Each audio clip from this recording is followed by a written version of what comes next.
이번 주말 대구와 경북은 흐리고 비가 내리는 가운데 경북 북부 일부 지역에는 강하고 많은 비가 내리는 곳이 있겠습니다.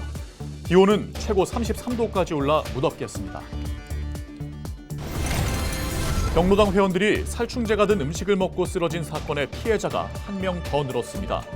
경찰은 피해자 4명과 비슷한 증상을 보인 한 어르신의 위 세척액에서도 살충제 성분이 나왔다고 밝혔습니다.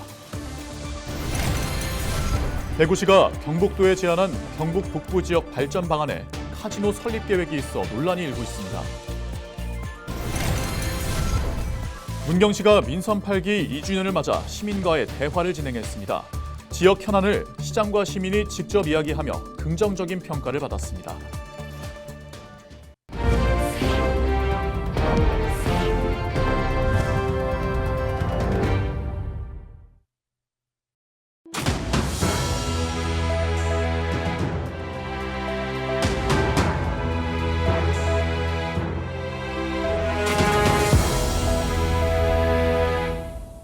시청자 여러분 안녕하십니까? 헬로티비 대구 경북 뉴스입니다. 주말 동안 대구와 경북은 대체로 흐린 가운데 비가 내렸다 그치기를 반복하겠습니다. 경북 북부에는 30에서 80mm의 강하고 많은 비가 내리는 곳이 있겠고 대구와 경북 남부에는 20에서 60mm의 비가 내리겠습니다. 기온은 최고 33도까지 오르며 비가 내리는 가운데 무더위가 이어질 전망입니다. 지난 15일 봉화군에서 살충제 성분이 든 음식을 먹은 4명 외에 또 한 명에게서 살충제 성분이 검출됐습니다. 경북경찰청은 앞선 피해자 4명과 비슷한 증상으로 지난 18일 병원에 이송된 한 어르신의 위 세척액에서도 살충제 성분이 나왔다고 밝혔습니다. 해당 어르신은 다른 피해자들과 같은 식당에서 식사를 하고 경로당에 방문한 것으로 알려졌습니다. 전담 수사팀을 꾸린 경찰은 피해자 주변 인물을 상대로 탐문 수사를 이어가는 등 살충제 음독 경로를 추적하고 있습니다. 대구 경북 통합을 놓고 파열음이 나오고 있는 가운데 대구시가 카지노 카드를 내밀었습니다. 반대 목소리가 큰 경북 북부 지역을 달래기 위해 문경에 카지노를 설립하겠다고 제안한 건데요. 논란이 커지고 있습니다.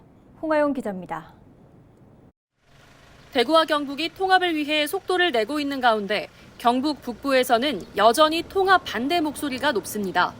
안동시 의회를 비롯한 경북 북부 곳곳에서 통합 반대를 외치는 현수막도 쉽게 볼 수 있습니다. 주민들의 반발을 달래기 위해 대구시는 특별 법률안에 경북 북부 발전을 위한 계획을 담아 경북에 제안했습니다. 내용은 대규모 관광 위락단지를 조성하고 청사를 균형 배치하는 등 총 5가지입니다. 여기에 폐광도시인 문경에 카지노를 만들겠다는 계획도 있어 논란입니다.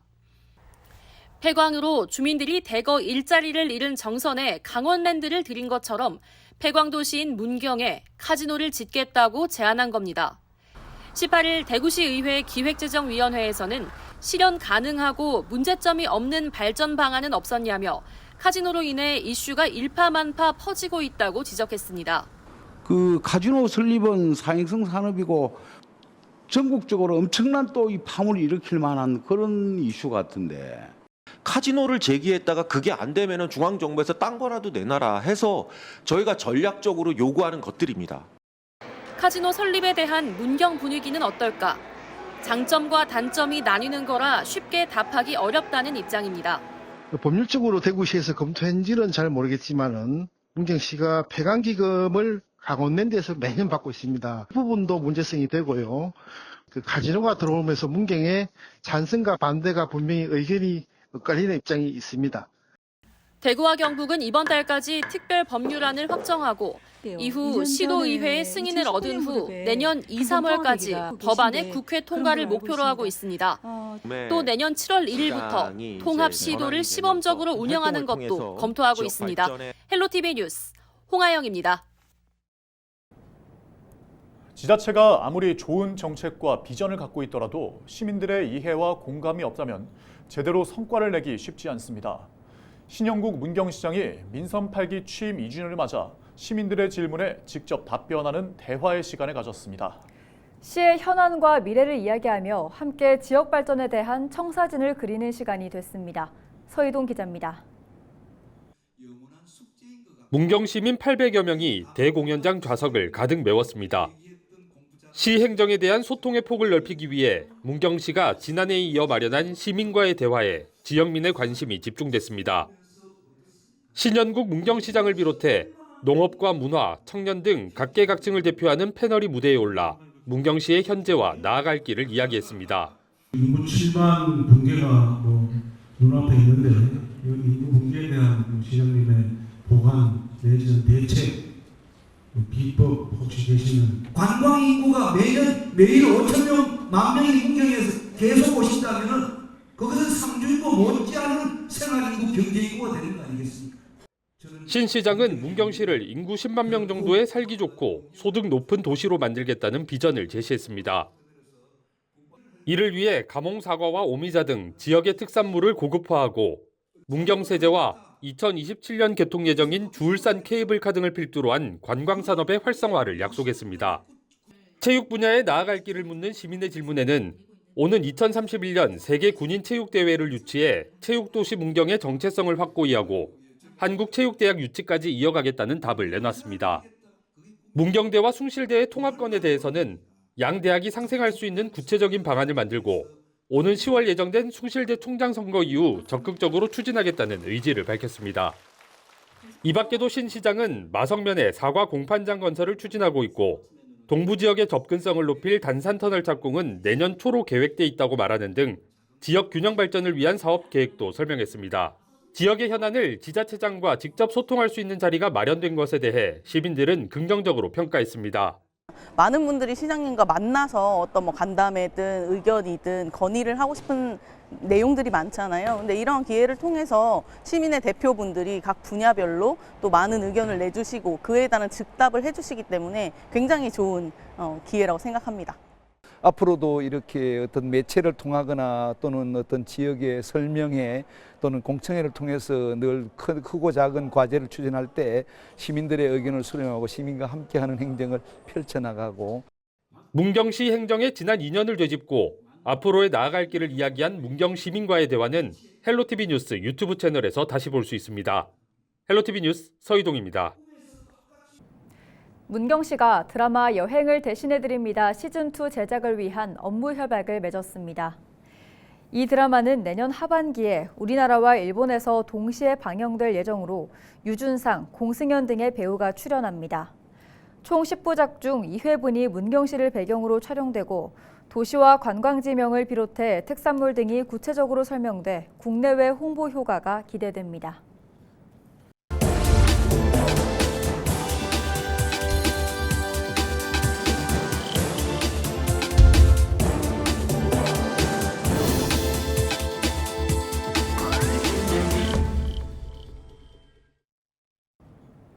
케이블 TV 공동기획 지역회생 프로젝트 지역을 살려라 순서입니다. 소멸 위기에 놓인 농촌 지역에서는 인구 유치에 사활을 걸고 있는데요.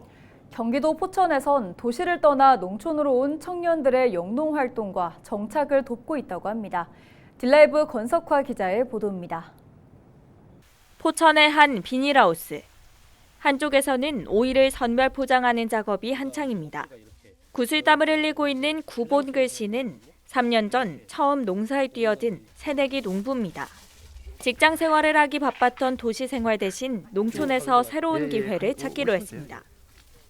생활하고 이런 데는 조금 어려웠던 것 같아요. 지원 같은 것도 제가 할 수 있는 부분이 없는 것들도 다 이제 연합회에서 하니까는 사실 제가 신경 쓸 부분도 많이 없는 것 같고. 7년 전 아버지를 따라 자연스레 농부가 된 박세훈 씨. 농사를 짓는 부모님께 기대지 않고 1,600평 규모의 밭을 직접 일구고 있습니다. 변덕스러운 날씨부터 서툰 농사일까지 어느 하나 쉬운 것이 없었습니다. 하지만 포천시 시설채소연합회 선배 농부들의 도움으로 시설채소 작물 재배가 익숙해졌고 이제는 쑥갓과 얼갈이, 고수와 참나물 등 다양한 종류의 채소들을 스마트팜을 이용해 재배하고 있습니다. 불편했던 점은 전혀 없던 것 같고 오히려 좋은 것 같아요. 제가 처음 농사 지어봐서 그런지 모르겠는데 농사 짓는 그 기술센터랑 농부들 간의 교류가 되게 좀 원활한 것 같아요. 청년 농업인을 위한 이런 혜택은 포천시 농업기술센터에서 주관하는 시설채소연합회 활동 덕분입니다. 1세대 농업인이 멘토가 돼 이뤄지는 연합회 활동은 포천시 농업을 발전시키는 게 목표입니다. 선도 농업인인 시설채소연합회는 연말에 농업기술센터와 함께 미래 농촌경제의 대안으로 떠오르고 있는 6차 산업과 스마트 농업 등 2세대 청년 농업인을 위한 교육도 준비하고 있습니다. 1세대의 유통 방법은 도매 시장 출하하는 거였어요, 우리는. 근데 우리 2세대는 또 다르더라고요, 생각이. 뭐 6차 산업이니 뭐 유통 2세대는 그쪽에 굉장히 관심이 많습니다. 최대한 우리 연합회 1세대들이 도와줘서 포천 농업의 중심이 될 수 있도록 또 그것도 마찬가지 그렇게 최선을 다하겠습니다. 포천시는 시설채소청년연합회 40명의 청년농업인을 시작으로 청년농부를 위한 지원 정책을 매년 확대해 나갈 예정입니다. 딜라이브 뉴스 권석화입니다.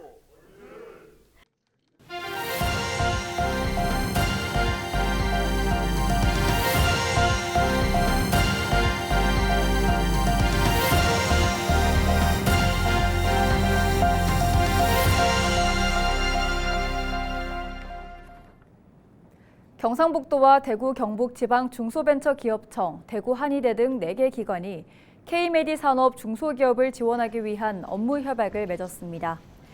K-메디 산업은 한의학을 바탕으로 바이오와 뷰티, 의료기기 등을 융합해 고부가가치를 창출하는 것입니다.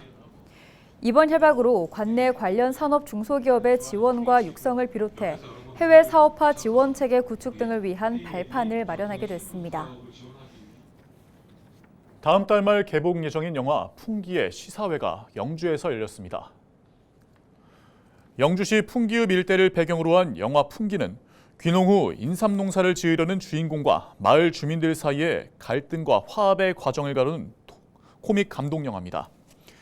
배우 김정태 씨와 이선진 씨가 주연 배우를 맡았고 영화 푸른 노을과 선글라스 등을 제작한 박규식 감독이 제작했습니다. 지난해 대구와 경북 지역의 취업자가 증가한 가운데 10년 전과 비교해 60세 이상 비중은 높아지고 15세에서 39세의 비중은 낮아진 것으로 나타났습니다. 동북지방통계청에 따르면 지난해 대구의 취업자는 123만 6천 명으로 전년보다 3만 2천 명이 늘었고 경북은 149만 2천 명으로 7만 1천 명이 늘었습니다. 취업자 중에서 60세 이상 취업자가 차지하는 비중은 대구가 10년 전보다 9.6%포인트, 경북이 11.8%포인트 늘었고 15세에서 39세는 대구 5.7%포인트, 경북 7.4%포인트 줄었습니다. 산업별로는 제조업 취업자가 대구에서 가장 많았고 경북은 농입어업이었습니다. 보건복지부가 주관한 노인 일자리 사업 종합평가에서 청송군이 2년 연속 최우수상을 받았습니다. 이는 전국 광역 기초지자체의 노인 일자리 수행기관을 대상으로 지난해 노인 일자리 추진 실적 등 사업 수행 결과를 종합평가한 결과입니다. 청송군은 올해 총 160억 원의 예산을 들여 4,100여 명의 어르신에게 일자리를 제공하는 등 매년 어르신들의 소득 기반 제공과 사회 참여를 위한 사업을 확대하고 있습니다. 제15회 대구 진로 진학 박람회가 20일까지 대구 엑스코에서 열립니다. 박람회는 중학생부터 고등학교 3학년, 졸업생까지 다양한 참가자의 눈높이에 맞춰 1:1 상담, 소규모 강의, 특강 등 다양한 프로그램으로 진행됩니다. 자세한 내용은 대구 진학진로정보센터 홈페이지에서 확인할 수 있습니다. 대구교육청은 이미 홈페이지를 통해 사전 참가 신청을 접수했지만 현장 신청을 통해서도 참여가 가능하다고 밝혔습니다. 경상북도 119 산불 특수대응단이 신규 전입자의 현장 대응 능력을 높이기 위한 특별 훈련을 실시했다고 밝혔습니다. 이는 맞춤형 교육을 통해 산림 화재에 특화된 소방대원을 양성하기 위한 것으로 산불 출동 대응 체계 이해를 비롯해 대형 산불 대응 전술 교육과 특수장비 조작 훈련 등이 진행됐습니다. 또한 장마철을 맞아 풍수의 재난 유형별 긴급 구조 역량도 함께 점검했습니다. 이상으로 뉴스를 마칩니다. 저희는 언제나 지영민 여러분과 함께합니다. 시청해주신 여러분 고맙습니다.